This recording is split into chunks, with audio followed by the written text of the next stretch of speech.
नमस्कार, मैं गांव कलेसरा ब्लॉक रदौर से हूँ। मेरे पास 3 बेटियां हैं। मैं बेटियों के ऊपर एक संदेश देना चाहती हूँ कि आज वो ज़माना नहीं है कि बेटियां बोझ मानी जाती है। बेटियां पढ़ने लिखने में बेटों से भी आगे होती हैं। मेरे पास 3 बेटियां हैं। मैं अपनी बेटियों को पढ़ाऊँगी, लिखाऊँगी, इन्हें शिक्षित करके बहुत अच्छे तरीके से मैं इनका पालन-पोषण करूँगी। और मैं ये चाहती हूँ कि हर कोई माँ-बाप अपनी बेटियों को पढ़ाए, बोझ ना समझे। पढ़ना लिखना बेटियों का हक है, अधिकार है। बेटी बचाओ, बेटी पढ़ाओ। धन्यवाद। मैं कमलेश रानी गाँव छोटी की रहने वाली हूँ। मेरे पास 2 बेटियाँ हैं। मेरी बड़ी बेटी जो है वो ग्रेजुएशन के साथ साथ सरकारी जॉब की तैयारी कर रही है और मेरी दूसरी बेटी जो है 10वीं में अभी 95% अंक के साथ सारे स्कूल में टॉप किया है। मुझे अपनी दोनों बेटियों पर बड़ा ही गर्व है।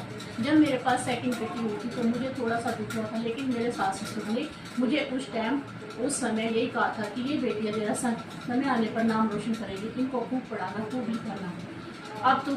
अब इनकी पढ़ाई में कोई कमी नहीं रख रही हूँ। मैं इन्हें हर टाइम पढ़ने और लिखने के लिए ही कह रही हूँ। बस अब तो मुझे यही सबसे कहना है कि कन्या भ्रूण हत्या जो है वो महापाप है। अपनी बेटियों को बचाना है और उन्हें बहुत बहुत पढ़ाना है। मेरी माँ, प्यारी माँ, बिगड़ी किस्मत भी संवर जाएगी, जिंदगी तराने खुशी के गाएगी।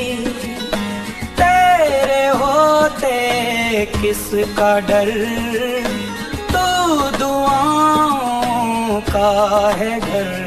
मेरी माँ, प्यारी माँ, मम्मा हो माँ।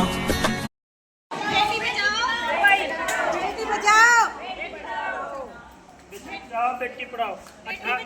18 वर्ष से कम उम्र की लड़कियों की शादी नहीं करनी है और कन्या भ्रूण हत्या पाप है। बेटी बचाओ, बेटी पढ़ाओ। ठीक है, बेटी बचाओ, बेटी पढ़ाओ। 18 वर्ष से कम उम्र की लड़की की शादी नहीं करनी है और कन्या भ्रूण हत्या पाप है। हाँ जी, बेटी बचाओ, बेटी बचाओ, बेटी बचाओ। कन्या भ्रूण हत्या,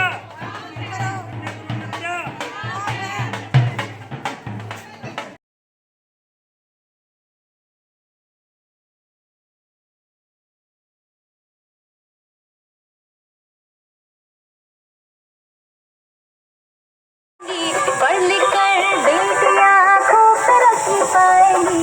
नई नई दुनिया जादू की है ये गुड़िया।